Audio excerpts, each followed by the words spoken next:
महादेव जानकर महायुतीतून बाहेर पडतायत की काय अशी चर्चा सुरू झाली आहे। आजच्या पुण्यात होणाऱ्या महायुतीच्या बैठकीचं महादेव जानकरांना निमंत्रण देण्यात आलेलं नाही। आमंत्रणच नाही तर बैठकीला कशाला जाऊ असं महादेव जानकर यांनी लोकशाही मराठीशी बोलताना स्पष्ट केलंय। समाज पक्ष अजून युती किंवा महाआघाडीवर अजून कोणावर नाही, स्वतंत्र आम्ही आहे।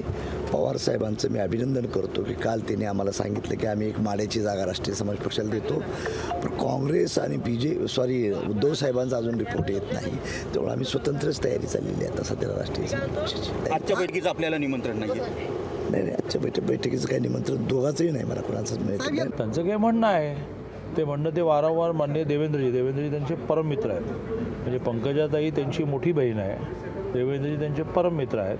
त्यामुळे देवेंद्रजी आणि पंकजाताई त्यांच्या मनातले जे प्रश्न आहेत त्याचं समाधान करण्याचे समर्थ आहेत, पण त्यांचं स्वाभाविक म्हणणं आहे की ते एकदा माझं समाधान होते मग मला बैठकांना बोलवा असं त्यांनी मला तोपर्यंत बैठकांना बोलवू नका, मी गेलो असं ते म्हणाले नाहीत, ते जाणार नाहीत, पण मला तोपर्यंत बैठकांना बोलवू नका असं त्यांनी म्हटल्यामुळे संदीप खर्डेकर हे त्याचे कोऑर्डिनेटर आहेत। आमच्या सगळ्या 16 पक्षांच्या महायुतीचे कोऑर्डिनेटर हे पूर्ण ह्या 3 लोकसभांचे संदीप खर्डेकर, त्यांना निरोप दिला नाही।